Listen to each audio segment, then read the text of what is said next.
Good evening, everybody. Welcome to the book club. And today we have a very interesting book that has been intriguing me, frankly. I mean, it is so fascinating, this concept of time that the writer has made his central point, as far as I can see.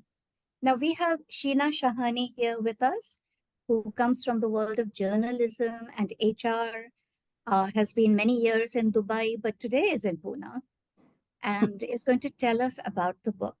Now, Gospodinov is not a writer who has been on our in our radar, as it were. So he's a bit of a surprise, and he's somebody that we all need to discover and explore. But Sheena is a very, very avid reader, and as usual, she's ahead of us. She has read him, and she is ready to tell us about him, tell us about this book. So, Sheena, we are very eagerly looking forward to hearing what you have to say about the book. It will probably be an introduction to the book for most of us. I don't know if any of us would have read it, but it is certainly a book that I look forward to getting to know better. So over to you, Sheena. Very good evening, everyone. I am so glad that some of you could make it today. And I'm quite surprised because it is a Sunday evening and it is the last 2 weeks of December and the end of the year. And everyone is so busy when there are so many exciting things happening outside. So thank you for coming. The book I'm talking about today is the winner of the International Booker Prize of 2023. See, I get very excited when a book wins a major literary prize, and especially when it has an unusual theme. And I hope that some of this excitement will rub off on you during the course of this evening. So the name of the book is, as it is on the screen, Time Shelter by Bulgarian writer Geordi Gospodinov. It has been translated into English by Angela Rodell, who's seen sharing the screen with Gospodinov. She's a US national. While the Booker Prize, as we know it, is awarded every year for the best judged work of fiction written originally in English and published in the UK and Ireland, its companion award, the International Booker Prize, is awarded annually for translated fiction, for the finest single work of fiction from around the world, which has been translated into English and also published in the UK and Ireland. Some of us will recall that last year, our very own Gitanjali Shri and her translator Daisy Rockwell won the International Booker for Tomb of Sand.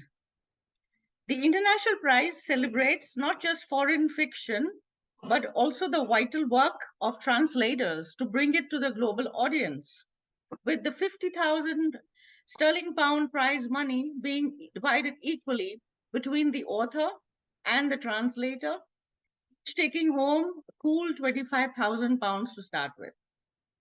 Next slide, please. So originally published in Bulgaria in 2020, in Bulgarian, Time Shelter made literary history twice over as the first book translated ever from the Bulgarian language to be both nominated and the first to win the International Booker Prize. Somehow, International Booker winner novels make for hard reads, according to me, perhaps because they are written for their native readers and not for foreigners. Tomb of Sand was a difficult read for me, and it must have been more so for people foreign to the culture of the Indian subcontinent. And even though I had asked Moini if I could present this fascinating book, Time Shelter, this was way back in September, it took me 3 months to finish. It was a hard slog, but very satisfying because it makes you think and how. Next, please. So what is Time Shelter about?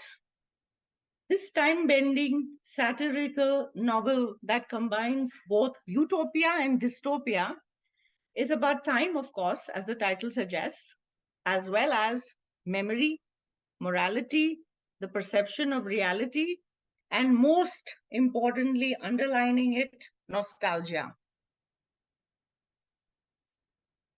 In fact, the novel could not be more timely. Many of us would know of someone close to them who is having loss of memory. Closer to home, I watch helplessly by the day as my own mother loses chunks of her living memory by the day as time goes by and struggles to grapple with her perceptions. The coronavirus pandemic, which forced us into a global lockdown, made us so nostalgic for the past, for times gone by, and made us long to meet our loved ones who were so far away. We didn't know when we would meet them again, so we relived our happier times, our fond memories spent in their company. Next, please. The novel's title, Time Shelter, is a neologism, a newly coined word in Bulgarian as it is in English, a grafting from the noun bomb shelter. A bomb shelter, as everyone knows, is an enclosed space or structure, usually underground, designed to protect people from explosive weapons such as bombs or missiles, especially during war times when there are air raids. Similarly, a time shelter, according to Gospodinov, is seen as sheltering or protecting people from or against time, that is the present or the future, and sheltering within time, that is their past. The imagery that is evoked here for me is a fencing or barricade surrounding a person's mind.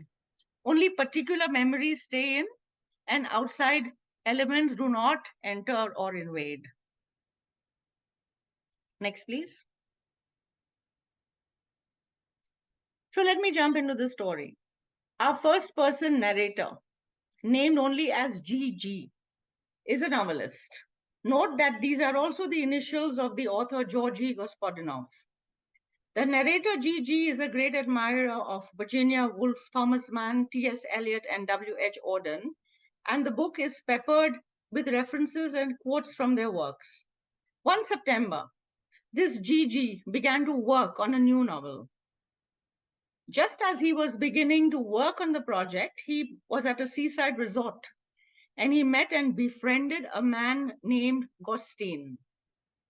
Now, this Gostin is a mysterious, enigmatic, and mobile character who seemingly inhabits different periods of time simultaneously. Animation one, please. He's a vagrant in time, a time nomad. As the narrative moves in a non-linear fashion, so does Gostin, flitting and floating in and out of history. Is he a time traveler? Animation 2. As Gostin himself says, there is no time machine except the human being. Animation 3. Right. Slide 7. Next. Thank you. The narrator tells us that Gostin sports a fedora, wears round glasses, and has a Gabriel Garcia Marquez type of mustache, which makes me imagine someone looking like both Garcia Marquez and Sigmund Freud. The narrator, Gigi, who's also an artist, has notebooks full of faces he has sketched, mostly imagined. Satish, thank you for reminding me to use this page from the novel. I almost missed it. Animation, please. And I think this face comes quite close to what Gostin looks like. Gostin's line of work is interesting. He is a therapist and he is obsessed with the past, especially as he can enter and exit the past at will. More specifically, Gostin is a geriatric psychiatrist, and as such, he specializes in memory disorders such as Alzheimer's, dementia, amnesia, and other kinds of memory loss illnesses. He confides in the narrator that he has recently come upon a very radical, revolutionary idea. He wants to create a clinic of the past, the first of its kind, and the first one will be in Zurich. Those people stricken with such disorders and failing memories can take refuge in a comfortable time of their choosing at this clinic. This clinic will meticulously reproduce environments from different eras of history. I shall elaborate further, a little further. Slide 8. Please, next. Gostine's target market or audience chooses to retreat into these caves, surroundings, suites, which are replicas of their favorite or happiest time in the past. Animation 1.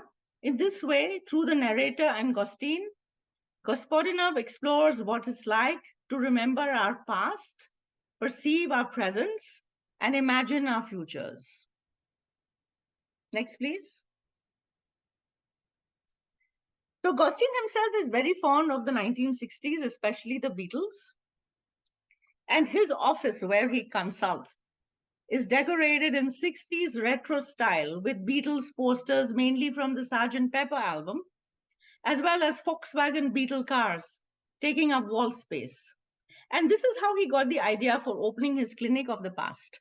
People who came to consult with him found themselves very comfortable in his office with his office decor and ambiance, and mentioned this to him during their consultation. Gostin then got this brilliant idea of having an old people's home with themed rooms, replicating or recreating years from the past, which would take people to their comfort zones, take them to happier times, and perhaps reawaken something in them. Next, please. So as Gostin and the narrator strike up a close friendship, the former is able to sell his idea to the latter, and they become partners. Each floor in Gostin's center is dedicated to a different decade from the past, and people are offered this bouquet, this array of eras to choose from the 40s, starting with bomb shelter basements, to the 50s, 60s, 70s, 80s, and 90s. Gostin is very much taken up with the romanticization, commercialization, and weaponization in that order of nostalgia. He soon realizes that his idea has much broader potential. And he expounds his vision to Gigi, the narrator. This is described on pages 43 and 44 of the book. I will not read it out to you. I will let actor Toby Stevens, he is the son of Dame Maggie Smith, read it to us. So much better than me. Please play the video. Thanks. There's a lot of work yet to be done, Gorstein said, wiping the lenses of his round glasses. Here you see a middle-class 60s. The past is pricey and not everyone can afford it, but you do realize that not every past and not every youth was like this. We need to have a 1960s for workers, student dorms, as well as a 1960s for those who lived in Eastern Europe. Our 1960s.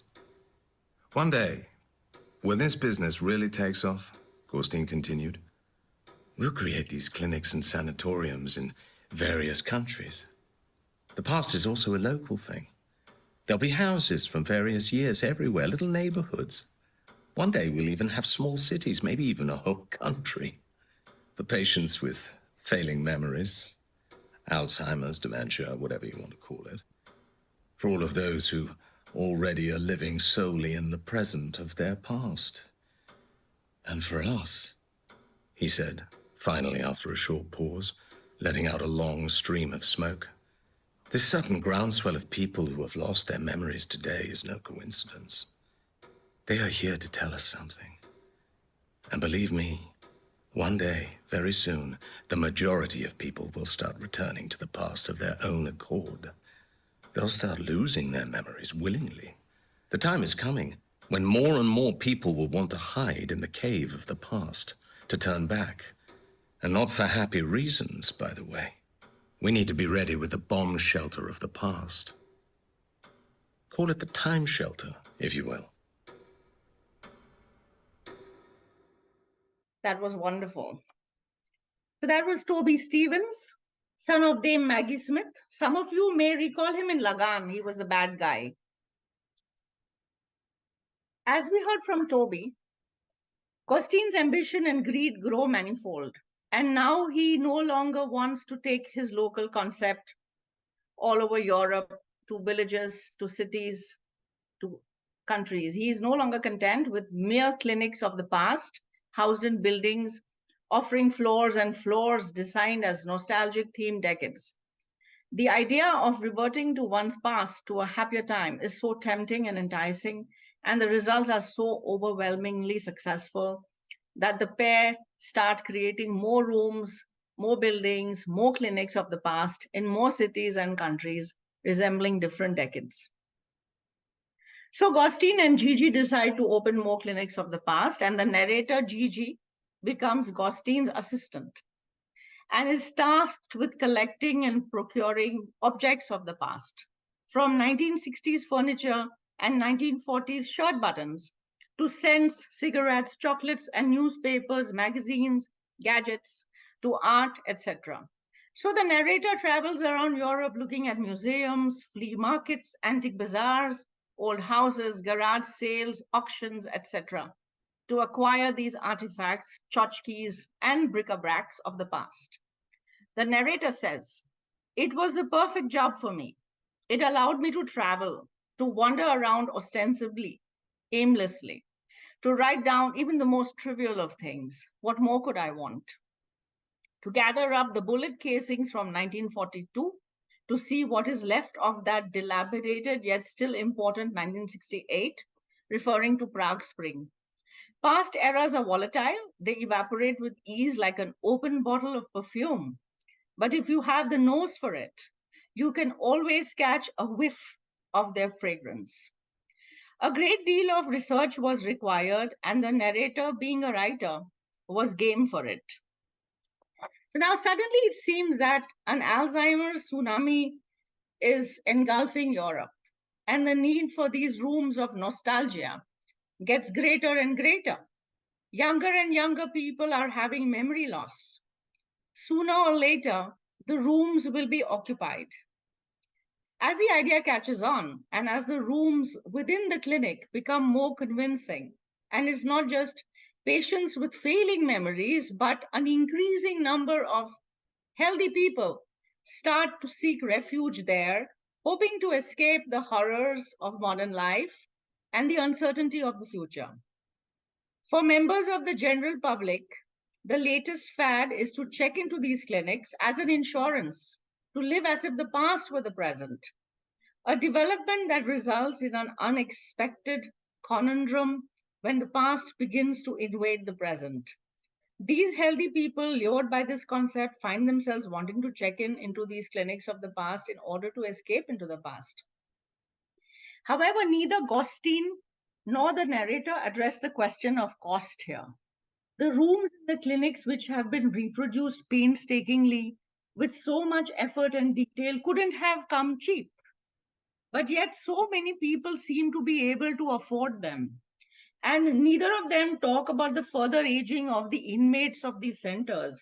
Checking into a clinic of the past is all very well, but age does not stand still. What about the patient's deterioration?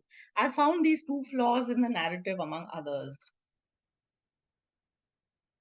Anyway, be that as it may, demand is outstripping supply, and it is not clear whether Gostin has franchised this idea or whether copycat clinics are springing up. Once this concept has been exported across borders, everything starts to snowball, and the repercussions are horrendous. When Gostin's fame spreads, EU parliamentarians come to see him to discuss how this concept can become nationalized. Politicians and publicists are very interested in this concept. You will recall the "let us go back into the past, let us make our country great again" slogan of the last decade. Both politicians and marketers play on nostalgia, on what they call glorious times. The past will create a new national identity and will solve the problem of unemployment. It will create a whole new market for merchandise and deliverables. I personally remember the Parle Gluco and Murphy print ads from my childhood. They seem to evoke a happier time. Next, please. How do individuals, nations, even continents decide on what to remember and what to forget? So now whole nations want to emulate the idea, with the referendums taking place to decide which particular version of the past will shape each nation's future. Animation. So Germany and France vote to go back to the 1980s, as do Austria and Greece. Poland is even more specific, and it chooses 1978 to early 80s, when Pope John Paul II assumed the papacy and when the Solidarity movement began. The Scandinavian countries select the 1970s, while some of the Eastern European countries, next animation, choose the 1990s. Bulgaria, interestingly, chooses 1989. The UK says no, next animation, while Switzerland remains neutral. The Swiss rationale is this, and I'm going to read because Toby Stevens is not here to read this. The Swiss rationale is this: remaining neutral has always been a game outside of time. I don't dance to your time for a certain time at least, but I can measure it out for you. If you're willing to pay, I'll time it with a stopwatch, Swiss made, of course, and I'll sell you clocks. I'll guard your paintings, rings, diamonds, and all your baggage while you're off playing or fighting. No objection could be made to that. After some debate, the Europeans admitted that, in fact, Switzerland's choice did offer certain advantages to everyone. It wasn't a bad idea in this historical overturning of time to have one country that everyone could set their clocks by. And what better clock to depend on than a Swiss one? It was good to have a preserved model, a gold standard of the time that the others had pushed off from. And also, if anyone experienced severe claustrophobia from the past, Switzerland could offer them temporary asylum, a shelter. So the book is divided into 5 sections. So the first 2 parts make Costin larger than life, someone who bosses over him and even bullies the narrator. And many times in the book, the narrator refers to Costin both as his very dear, intimate, invisible friend, and at other times as a monster. Even though Costin seems autonomous, Gigi tells us that he has created Costin, that Costin is just a figment of his imagination. In the last 3 parts of the book, the spotlight moves away from Costin. The narrator takes over and tells us about his adolescence in Bulgaria, his girlfriend, his wife who became his ex-wife, about his friends, about history. He talks about world wars, communism, conflicts in Europe. Then he takes us to the present time when he's revisiting Bulgaria and meets some of these people again after years and finds how much they have grown away and apart from one another. Then there is the dark humor. A panel of International Booker Prize judges call the book morbidly humorous. Next slide, please. Let me give you 2 examples. The narrator, who travels a lot, has a phobia of flying on airplanes. He wants airlines to reward passengers with fright miles for their aerophobia. Animation. After all, he reasons, with age, the fear of flying grows. Clearly, it accumulates with the hours and miles you fly. Too bad you can't cash it in too. A frequent frighter card would be a good idea. And the other joke. 2 of the inmates in Gostin's earliest clinic are a former secret policeman, Mr. A, who arrives with his former quarry, Mr. N, who now has dementia. So now the hunter and the hunted have become allies, and they are living together in this clinic. The police officer has become Mr. N's prosthetic memory, restoring moments of happiness to the man he once persecuted and informed on during communist times when everyone spied on everyone.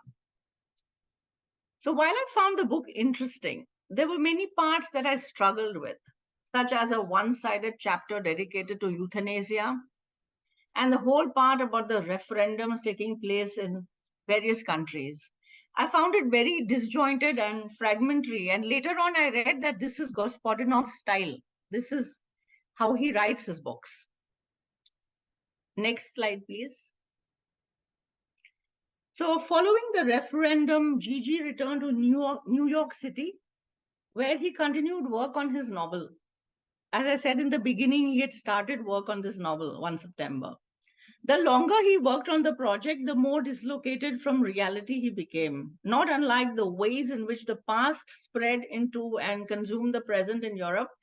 Gigi's fictional characters and words were bleeding into his identity and reality.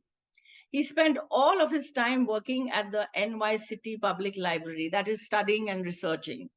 The library was a refuge, yet it also further alienated Gigi from the world beyond his research and writing. Next slide, please. So Gigi is slowly but surely losing his memory, and there are times when he is in a funk, in a fugue state. His book is now published and he is signing copies. Suddenly, a woman reaches the front of the queue and asks him to write her name on her copy. He looks at her hard and then he realizes that she is his ex-wife, but he can't remember her name. She opens it to the page she wants him to sign, then immediately hands it back to him. Come on, add my name, please. He draws a blank, and then in his anxiety, he grips the transparent counter of the stand. Something gives, and the glass shatters. His hand starts to bleed. This minor incident at the signing table deflects attention away from his book to him, and the woman leaves with her copy, which now has blood stains on it. As he watches her retreating figure, her name comes back to him. It is Emma. As he mentally declines from bad to worse, he admits that he cannot remember anything anymore. What is real? What is imaginary? What is fiction? I don't remember anything anymore, whether I thought up Gostin or he thought me up. Was there really such a clinic of the past? And whether this whole business of the past has already happened or whether it will start from tomorrow. Next slide, please. So this is the message of Time Shelter, according to me. Gospodinov completed the original novel much before Russia invaded Ukraine.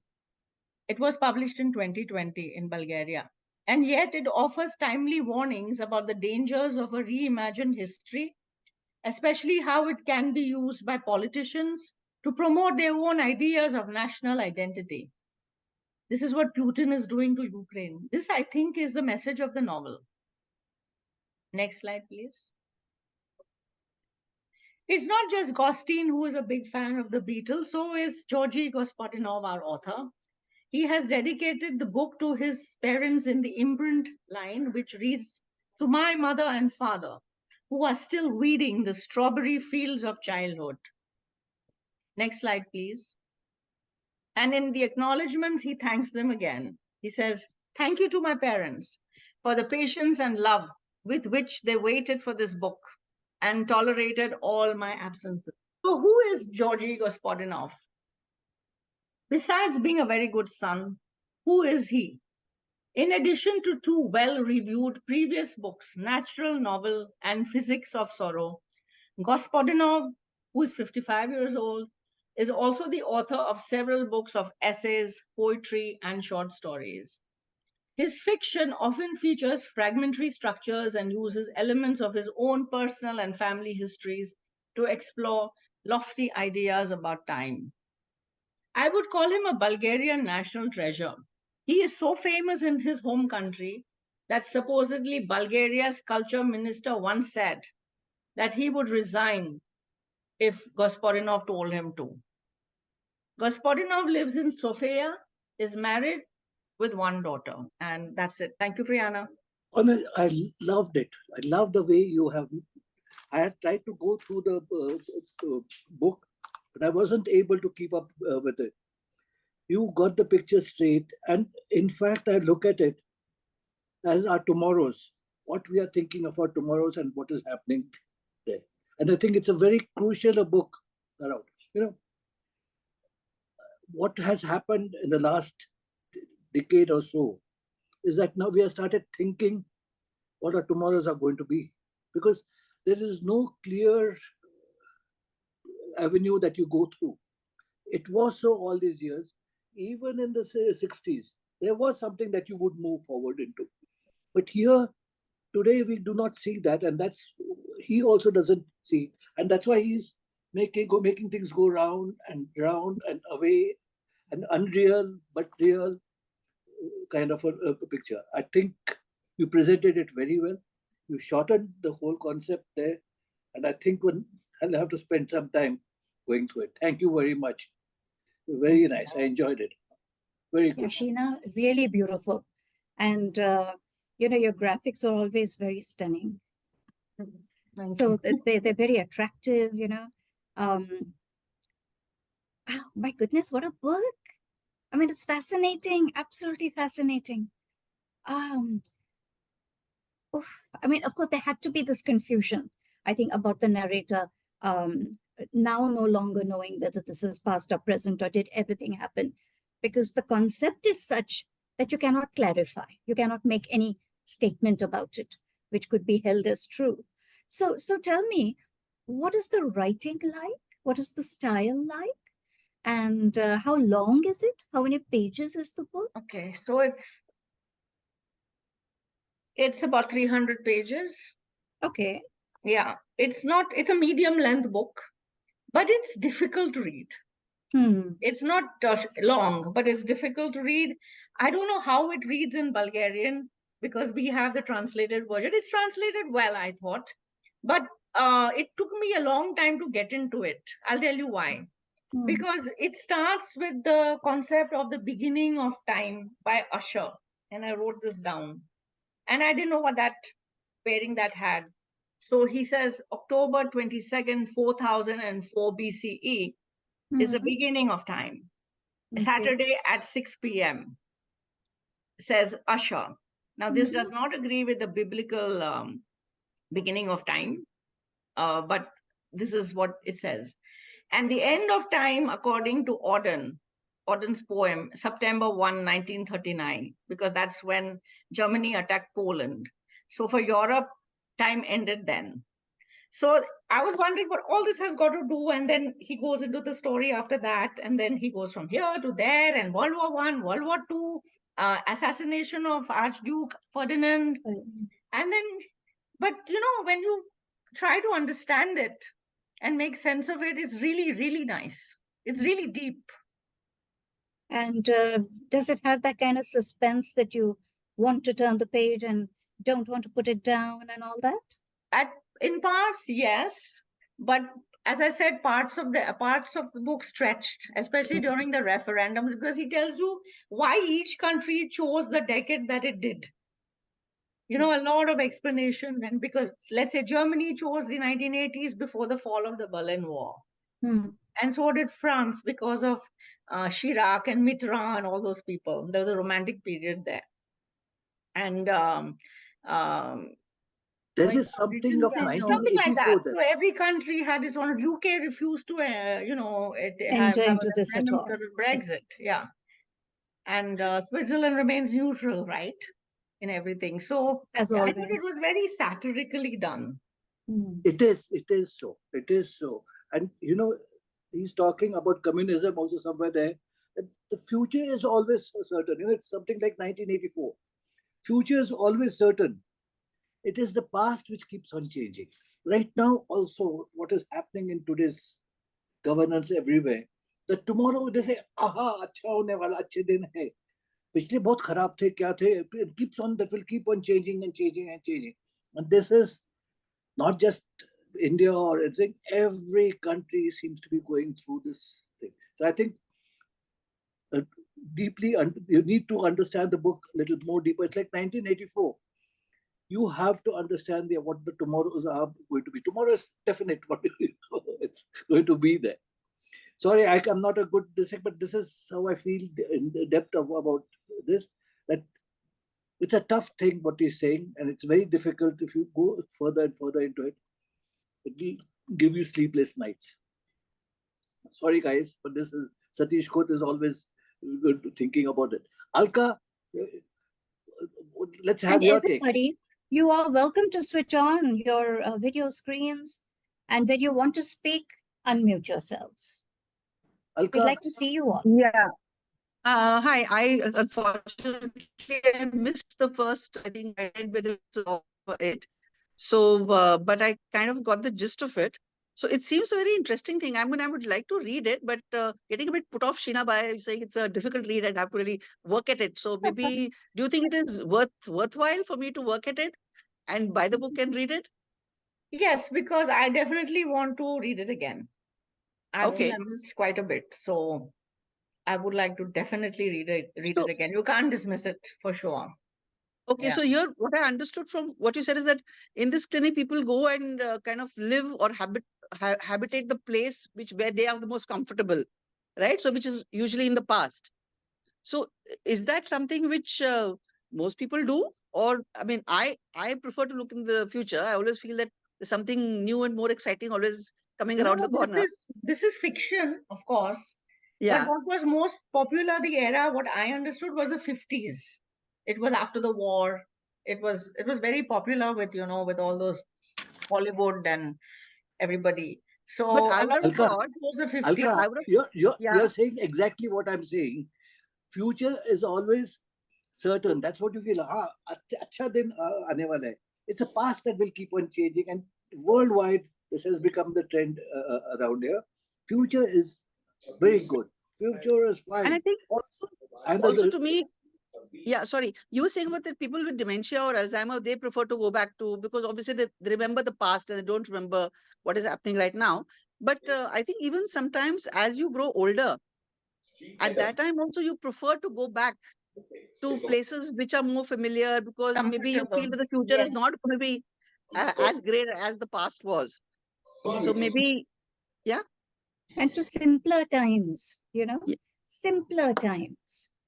And I think Life also is because become, we were younger, we were able to do more. We were like, masters of our fate. Now, maybe as age creeps up, you feel that you are dependent or someone else is deciding your fate. So you want to be master again. So maybe that's another thing. and also, maybe you can't cope now with the Yeah. technology or whatever. Yeah. Yeah. So, because Absolutely. of your advanced age, you're not that quick. So you're out of place, you're out of gear. Yeah. So you want to go back to your comfort zone when you were younger. And as you say, we're on top of things. Yeah. You could, Yeah. Yeah. yeah. Ashwini, what about you? Ashwini, Hi. you have something? Yeah. Actually, I can't put on my video because my internet connection seems to be misbehaving a bit right now. Go ahead. Okay. Can you hear me? Yes. Clear. Yeah. All right. So I think uh, while I think what you said, Satish, makes so much sense because the future is always it's a promise. It hasn't happened, so it can be what you want it to be, right? But I think if you go back to the past, there are also bits. I mean, you kind of forget the bad things about the past. You only remember the good things about your achievements when you were possibly at your best when you were younger, and at this stage you're a little helpless, and you look back fondly upon the past. So maybe it's got to do with that as well at an individual level when these people start their clinics, because there's usually a time in the past when like people love talking about their school days or some other. I mean, when you have get-togethers of people who've been in a company together, they always talk about the wonderful times. They don't remember the time when they were working late and they missed promotions. They only think of the nice things. So it's possibly a reference to that as well. And I haven't read the book, so I'm just guessing here and hypothesizing. What about Rekha? Rekha, what do you say about it? No, I came late, I don't know much. Okay, okay.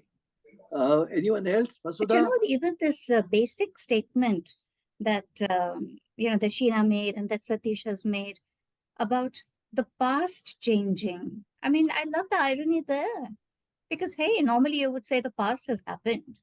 It's cast in concrete, it can't change. But yeah, we're changing the way we're looking at it. We're changing which parts of it get showcased and valorized. So that itself is such an interesting thing. And yes, it's happening. Vasudha, yes, Vasudha has her hand up. Would you like to speak? Yeah. I can't see myself here, but can you? We can We see can you. see you. We can Yes. see you. Yeah.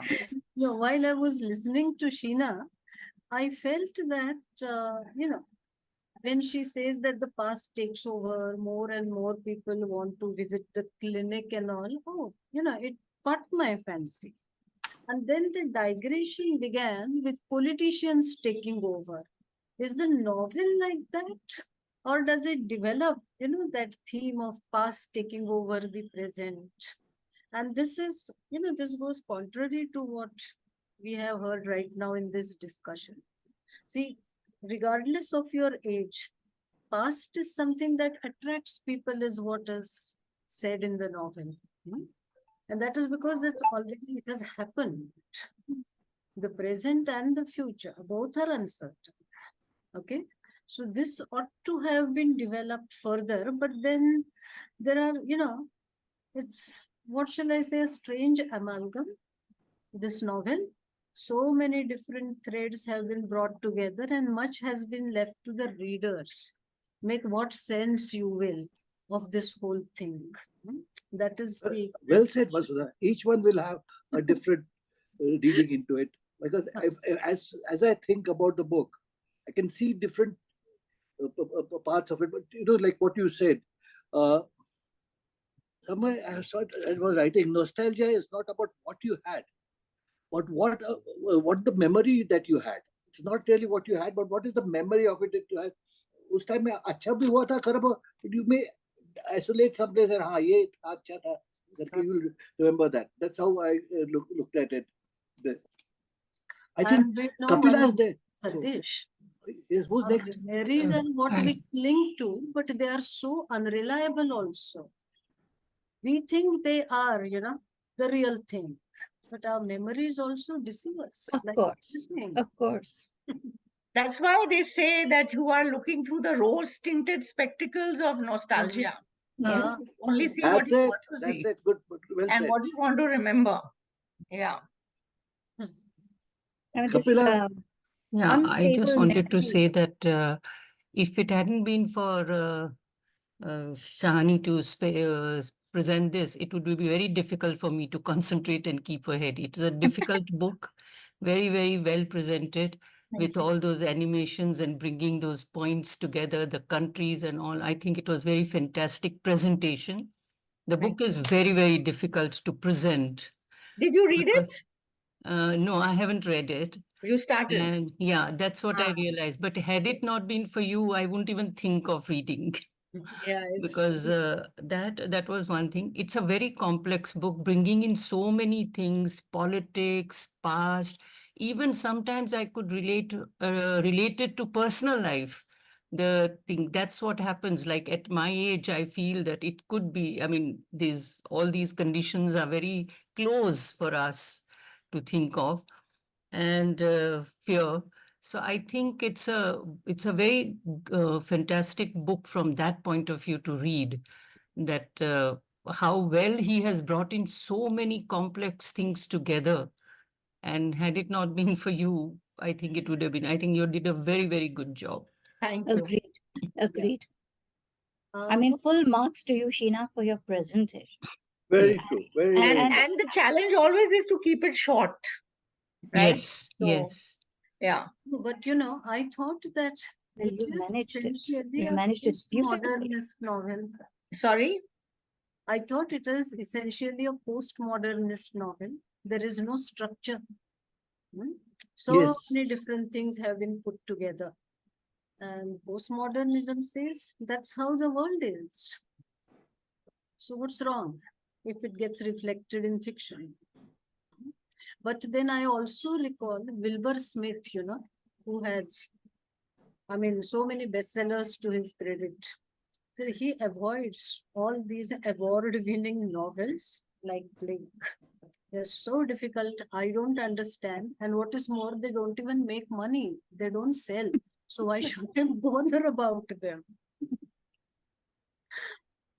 So that's Priyana, you've been very, very quiet for a whole month or so. Every now and then I would like you to come and talk about it, something. I think my audio is also not working anymore. I was just saying that the presentation was really nice, and I'm still just thinking about the various aspects of the book, right from the time, the idea of time to dementia to memory to the way that different characters have the interplay, and right until the last scene. I think the book is very intriguing. Might be a difficult read as the plot itself is a bit different, but I feel like it's definitely worth a read. So I think I'll be reading it up soon. But Great. it's a difficult book. It's a difficult book. But And what luckily, happens, you it's know, not too long. Luckily, it's No. not too long. All right. So I'm a 300 little worried. pages of difficult No, reading, one can manage. I'm a little worried whether my hair color will change because of that. What? No, I That's the Satish. You have to have Satish around. He will bowl the googly every now and then. Okay, I come. think Tomb of Sand was such a difficult read, right? yes, it And was. long. Yes, Yeah. long also. Difficult in a different way, though, don't you think? Yeah. Yes. Yeah. Sheena, All you those chose to read this book. Yeah, I asked Moini if I could present. As I said in the beginning, I was very excited by the premise, you know, it is. clinics of the past. Yeah. It's such an out of the way concept, I Mm. feel. Yeah. Yes. So Yeah. out of the way. I mean, it's not sort of the simple Back to the Future kind of thing. You know, that sounds simple in comparison with what he's doing. I'd like to meet this author. He seems such an intelligent, man. Yeah. And I think it's partly autobiographical because Hungary of the 1960s is when he was born. He was also born like Gigi, the narrator, 1968, because today he's 65. So I think there's lots of elements of biography. Even the initials are the same, Gigi. So Right. yeah. Yeah. But what is interesting is this time premise, you know, that he has based the book on. That is interesting. Very, very interesting. It also makes me feel that how non-English authors we must be so good that we miss them out had it Yes. not been translated. Very true. Very And true. this is what this prize does. It's earlier until 2015 it was given once in 2 years. It started only in 2000 and I don't know when. Ismail Kadare was the first winner. And then from 2015, it's been given annually. And so far, 8 books have won. And I have read 6 of the 8 books. Wow. I have 2 more to go. And so sharing the prize with the translator makes Yeah. it that they also do such a good job of it. Yeah, I yeah. was just going to say that especially for a translated book, I think you have to Yes. give a big congratulations to the translator. Yes. Because if they have it translated right, the book will lose its appeal and we will not get it. Yes. So I think the translator, and it's really good that they're giving the award to the translator also. I think that's a very, very the right thing to do. Well, let me just ask you the thing. Jhumpa Lahiri started writing in Italian. Yeah. Has anyone read the translation of the Italian into English? And do you find any difference? Roman stories. Whatever, I haven't read it. Yeah. I've gone off Jhumpa for quite some time. See, there was Whereabouts, which I think was written in English, but after she went to Italy. And then there was Roman Stories, exactly. So Roman Stories, yes, I read it actually. I did read it. How do you find it comparable to her English writing? You know, yeah, so it's much more slow and introspective. Her English writing was very action-filled in the sense, I mean, not action-filled in the sense of thrillers, but this happened, that happened, he said, she said, whereas this was much more meandering, thoughtful, quiet, you know, not saying anything very definite, allowing the reader space to consider it. So that's the difference that I found. And with the Tomb of Sand, you know, because when we did our buddy reading, you know, Sheena, me, Kaveri, so many of us, there were a couple of people who were reading in Hindi also. And they kept pointing out the difference. And I think that was quite an eye-opener. The Hindi version, the Hindi original, is much shorter, you know. I mean, it's much shorter than the English translation. And this kind of shocked me. I said, what? And that's what shows you how much, how large a part the translator has played, right? Because she has chosen to use more words, more pages to convey the same thing. And well, wow, yes. So the end product, when we read the end product and we don't know what the original was, we cannot know how much the translator is due credit. We cannot know. But, like To Kill a Mockingbird, for example, that Go Set a Watchman, which came out, some 10 years ago or something, which was the first draft of To Kill a Mockingbird.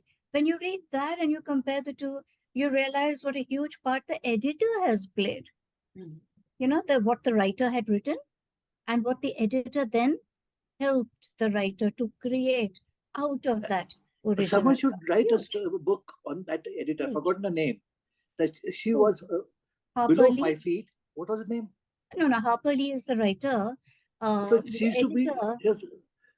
She has helped a lot of books there. She used to be about below 5 feet, slim as a long cigarette, etc. with her, and very pushy. Pushed her to do it. That girl cried, tore up the books, rewrote, do this she again. She threw the pages out the window and whatnot, yes. And can you imagine, in the winter, she went out collecting the pages and rewrote them again. Anyway, so a good editor is very, very important. You don't realize how much importance it is. It's only when you start. I started writing and I found Mohini to do all my work. Come on, Mo. I think let's wind up. I just wanted to say there's a book on Charlie Chaplin. A new book of Charlie Chaplin has come, which gives a different look onto him. In the 50s, he was banned from coming into the US. And he settled down in Switzerland and did all his work. But his story will be quite interesting. I haven't read about it. But there were a few write-ups somewhere or the other that said, kuch na kuch dekhenge kahin. Chalo, we'll see where I can get the copy, etc. And I'll keep you guys briefed. Yes, it does sound. By the way, the Indian Express today talks of several very fascinating sounding books. Yeah. I mean, they are pointers. Really, I would like to read those books. Can you send us a screenshot of the paper? Sure. Okay. Will do. Okay. So, Sheena, we come to the end of the session today. And I think you have been fantastic. Absolutely fantastic. Thank you so much. Thank you so much. What a window into this writer and into this book you have given us. Wonderful. And I'm sure everybody who has heard you today is intrigued and would want to read this book. Yeah. Right? Yeah. I, for one, definitely want to read it. Okay. So let me just give you a peek. Can I borrow it, Sheena? Yeah, She's already offered it to me. Yeah. So I shall be borrowing it. And you can also Sheena, Mohini and I must have about 12 books that we want to read. They're lying down there. We have arguments who takes which book. Mohini, I've done so it to you. Yes, please. Yeah. Please do. Yeah. Okay, guys. Okay. So the next time that we meet is now going to be 14th of January. So I thought we'd leave Christmas and New Year and all that. People would be in party mode, or they might be going out of town and whatnot. So on the 14th of January, we have Latika Patgaonkar with The Patient Stone by Atik Rahimi. Then on the 21st of Jan, we have Devika Rege coming to talk about her own book, Quarter Life. Now, this is another book, by the way, which Satish and I are both reading at the same time, and which is not an easy read, okay? But it is so good. It is so good. I mean, when I pick up the book, I make sure I am fully focused. It's not a book that you read by the way and give half attention to. Not at all. All right. So that's going to be very special. 21st, Devika Rege, author herself, will be coming. And on the 28th, her friend, Mehwash. Mehwash Pierpoy will be in conversation with her. In the past, Mehwash has given us some very good presentations. 28th January. So we have 3 sessions in January. Sanjay Saxena will be talking about Smoke and Ashes by Amitav Ghosh. Another very promising one, excellent book. So we have a lot of good stuff happening. And beyond that also, really excellent stuff. And I'm so eager myself. So I'm sure you are too. So that's it. So we shall see you then next Sunday. Okay. Thank you, everybody. Thanks, Sheena. Next Thank you so Sunday. much. Bye. Next Sunday. Great presentation, Sheena. Thank you. Thank you. Thank you.